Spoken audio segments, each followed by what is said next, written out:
بسم اللہ الرحمن الرحیم۔ شرعی پردہ یہ ہے کہ عورت اس طرح کپڑا پہنے کہ پہچانی نہ جا سکے کہ یہ کون ہے تھے وہ کون ہے۔ یہ آج کل جو ہمارا رسمی پردہ ہے کہ منہ کھلا ہے تھے بس، اس کے بعد ماشاءاللہ باقی برقع ہے۔ ساری خرابیوں کی جڑ معاف رکھنا یہ چہرہ ہوتا ہے۔ چاہے مرد کا بھی چہرہ کھلا ہوتے، عورت کا بھی آنکھیں چار ہوتے، گپ شب بھی ہانکتے رہیں، تو پھر کون سا پردہ؟ باقی پردے کا فائدہ کیا ہے؟ لہذا اللہ فرماتا ہے کل مومنات سے کہہ دو یدلین علیہن من جلابیبہن، ان سے کہو کہ چادریں یوں ڈھیلی لٹکا لیں آخر میں فلا یعرفن، تاکہ پہچانی نہ جا سکے۔ وہ ظاہر ہے کہ جب تک چہرہ چھپا نہ ہوگا اس وقت تک کیسے پہچانی نہیں جا سکیں گی؟ چہرہ کھلے تو فوراً پتہ چل جاتا ہے یہ فلانی ہے وہ فلانی ہے۔ لہذا پردہ جو ہے چہرے کا پردہ بھی ہونا چاہیے، اصل پردے کا مقصد تب پورا ہوتا ہے۔ عورتوں کے برقعے اور پردے کی تفصیل بتا دیں جب وہ گھر سے باہر نکلتی ہیں۔ عورت کے سر کے بال سے لے کے پاؤں کے ناخن تک، جوان عورت کے لیے پورا جسم اس کا نامحرم سے سطر ہے، تو پورے جسم کو ڈھانپنا ضروری ہے۔ عورت کے پردے میں آنکھوں کا چھپانا ضروری؟ جی، عورت کے لیے آنکھوں کا چھپانا بھی ضروری ہے، کیونکہ چہرہ جو ہے وہ محل زینت ہے، اور سارا فتنہ ہی چہرے سے ہی پیدا ہوتا ہے، تو اور چہرے میں آنکھوں کی زیادہ حیثیت ہے۔ ہم نے علماء سے سنا ہے کہ اگر بھینس کو بھی نقاب اڑا دیا جائے نا، اور اس کی صرف آنکھیں کھول دی جائیں اور پتہ نہ چلے کہ آنکھوں کی یہ پردے کے پیچھے کیا ہے، صرف آنکھیں نظر آ رہی ہیں، تو لوگ اس پہ بھی عاشق ہونا شروع ہو جائیں گے۔ تو کوئی ضرورت ہو، نظر نہ آ رہا ہو، پھر بعض فقہا کہتے ہیں ایک آنکھ کھول سکتی ہے۔ ویسے تو آج کل جو اسکاف آتا ہے اس میں نظر آتا ہے، لیکن اگر کہیں ضرورت ہو، مجبوری ہو، تو ایک الگ بات ہے۔ جوان عورت کے لیے آنکھوں کا چھپانا ضروری ہے۔ ہمارے ہاں شرعی پردہ نہیں ہوتا، پھر کہ لو یہ کوئی بات ہے، سارے گھر کے ہی تو افراد ہیں۔ یا کون سا ایسا کوئی مسئلہ ہے؟ وہ مسئلہ اس وقت پھر سامنے آتا ہے جب کزن کے ساتھ بھاگ جاتی ہے۔ پہلے سمجھنے کوئی مسئلہ نہیں ہے، تو اپنے گھر کا چچا کا بیٹا ہے، ماموں کا بیٹا ہے، خالہ کا بیٹا ہے، یہ اگر بیٹھے ہوئے آپ گپ شپ کر رہے ہیں تو کوئی مسئلہ نہیں ہے۔ صحابہ اور امہات المومنین کے درمیان پردہ ڈال دیا گیا۔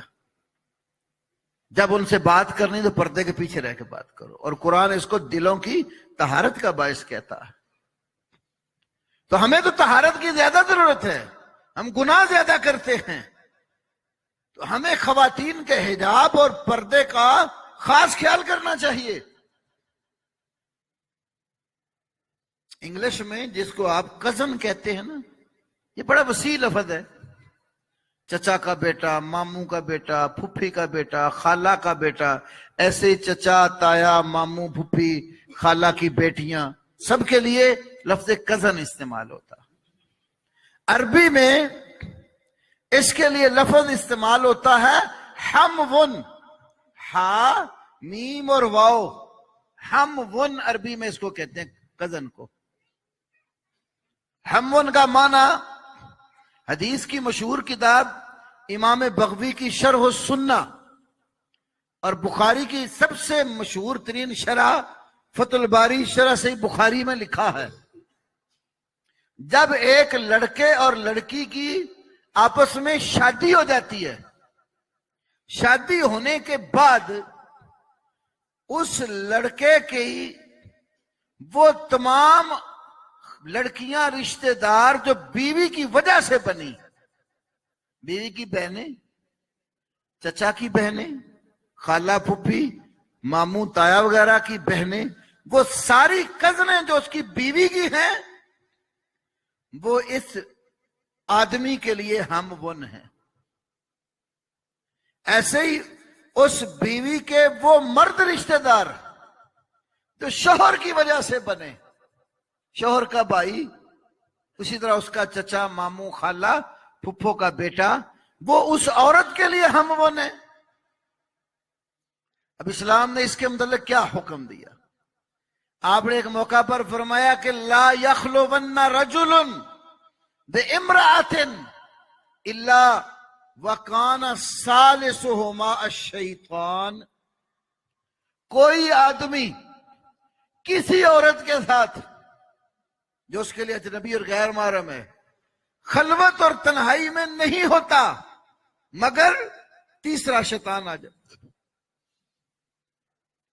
اب یہاں سوال پیدا ہوا کہ یہ جو کزن ہے، اب اس کا کیا مسئلہ ہے؟ اس کے ساتھ تو تنہائی ہو جاتی ہے،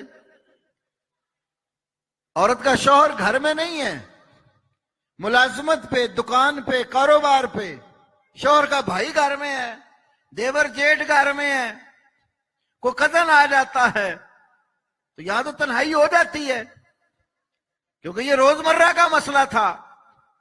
صحابہ نے فوراً پوچھا، یا رسول اللہ ارأیت الحموا، یہ کزن کے متعلق آپ کیا کہتے ہیں، اس کی خلوت اور تنہائی؟ نبی پاک نے کیا فرمایا؟ یہ الفاظ رسول اللہ صلی اللہ علیہ وسلم کے کئی حدیث کی کتابوں میں، اور ہمیں اس پر غور کرنا چاہیے۔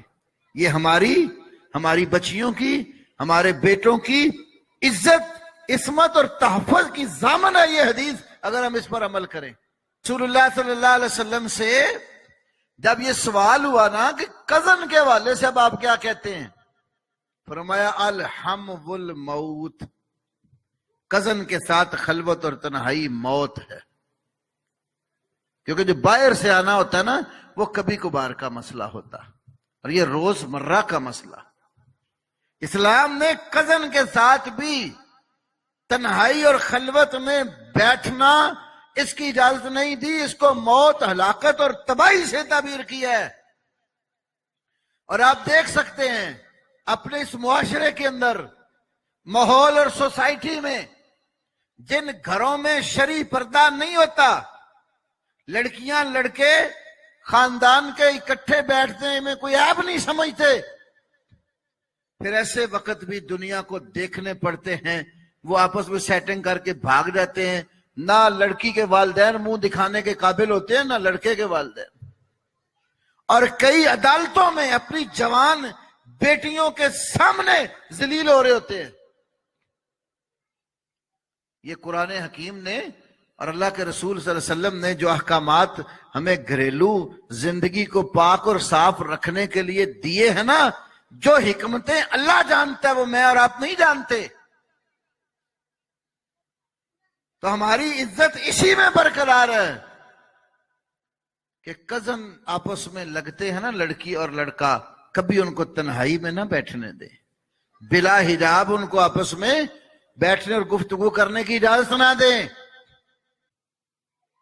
ہمارے یہاں لوگ کہتے ہیں پردہ تو دل کا ہوتا، حجاب تو دل میں ہوتا ہے، شرم و حیا بھی دل میں ہی ہوتی ہے، بندہ پھر کپڑے ہی نہ پہنے۔ اسلام نے حیا جن کاموں میں سکھائی ہے وہاں ہم حیا کرتے نہیں ہیں،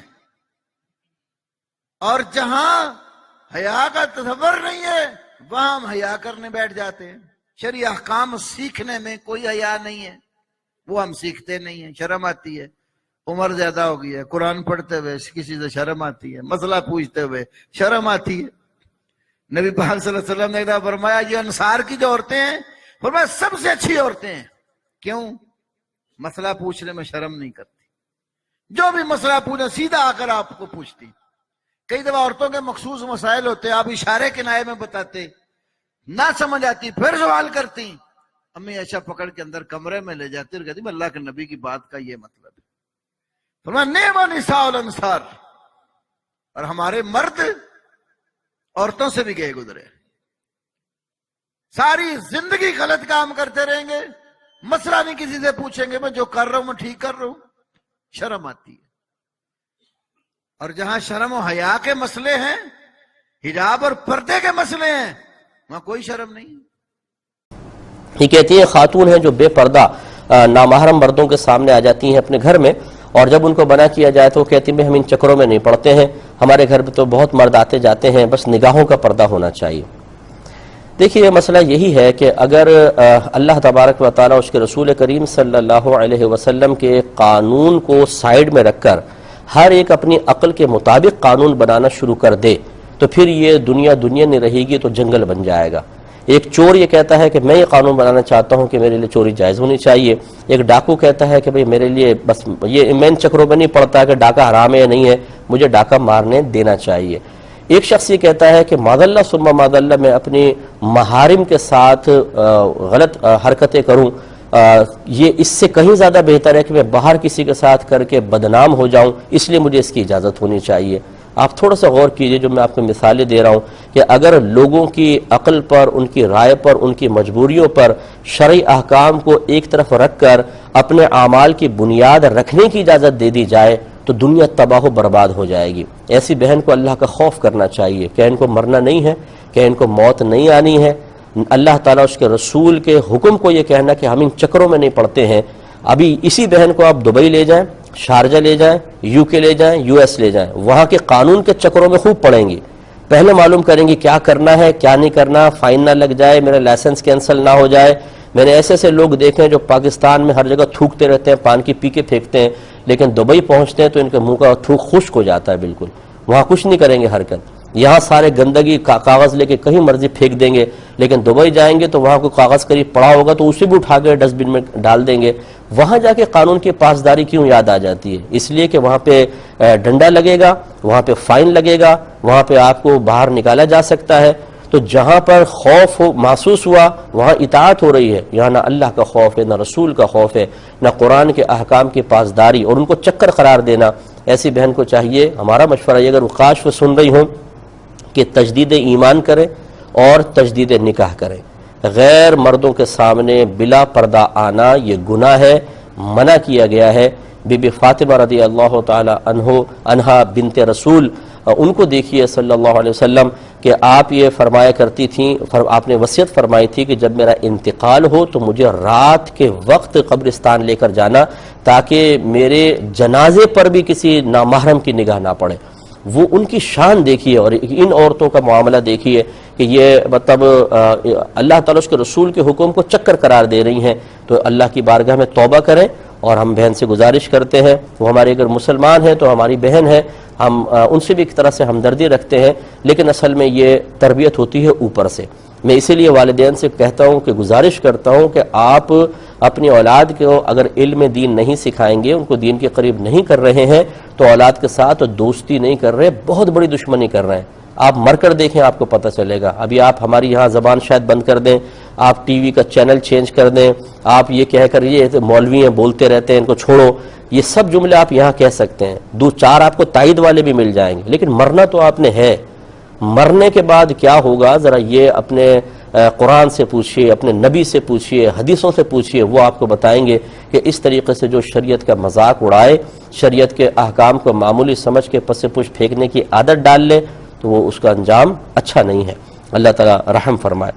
اور یہ کہنا کہ جی نگاہوں کا پردہ ہے خالی کچھ بھی نہیں، یہ بالکل غلط ہے۔ نگاہوں کا پردہ بھی ہوتا ہے اور ظاہری پردہ بھی ہوتا ہے، دونوں طرح کا پردہ اختیار کرنا ہوگا۔ اگر آپ یہ کہتی ہیں کہ بھئی ویسے پردہ نہیں ہوتا، نگاہوں کا ہوتا ہے، چلے پھر آپ دلیل لے کر آئے نا، قرآن سے دلیل دے دیں، حدیث سے دلیل دے دیں، کوئی نہ کوئی تو دلیل ہوگی۔ یا آپ یہ کہیں کہ بس میری عقل کامل ہے، میں جو کہہ دیتی ہوں وہ صحیح ہوتا ہے، چلیں اسی کو ثابت کر دیں کہ آپ قرآن و حدیث سے کہ جی آپ کو اتنا اللہ نے علم دے دیا اور اتنی سمجھداری دے دی ہے کہ جو آپ کہتی ہیں وہ بالکل صحیح ہے۔ تو لہٰذا عاجز انکساری اختیار کر کے تکبر سے ہٹ کر ذرا تھوڑا سا سوچئے۔ شیطان نے بھی تکبر کیا تھا اور اللہ کے حکم کے مقابل کیا تھا، اور اللہ تعالیٰ نے فرمایا ابا واستکبر وکان من الکافرین، اس نے انکار کیا، تکبر کیا اور کفر کرنے والوں میں سے ہو گیا۔ میں ایسے تمام بہنوں اور بھائیوں سے گزارش کرتا ہوں، ایک مسلمان بے عمل ہوتا ہے اور وہ مطلب بے عملی میں بہت مصروف عمل ہوتا ہے، لیکن وہ شرعی احکام کو مان رہا ہوتا ہے کہ نہیں ہے لیکن میری کوتاہی ہے، اور ایک ہے کہ وہ شرعی احکام کے اوپر کلام کر رہا ہوتا ہے اور بے عملی اختیار کر رہا ہوتا ہے۔ ان دونوں میں فرق ہے۔ اگر کوئی گناہگار ایک چیز کو حرام اور ناجائز سمجھ کر ہی کر رہا ہے تو یہ برا کر رہا ہے، لیکن کم از کم اس کا ایمان محفوظ ہے۔ اور اگر ایک حرام اور ناجائز چیز کو کہتا ہے میرے لیے جائز ہے، میں اس کو حرام مانتے ہی نہیں ہوں، یہ کیا چکر ہے، تو اس کے تو ایمان کا سخت خطرہ ہے۔ اللہ تعالی رحم فرمائے۔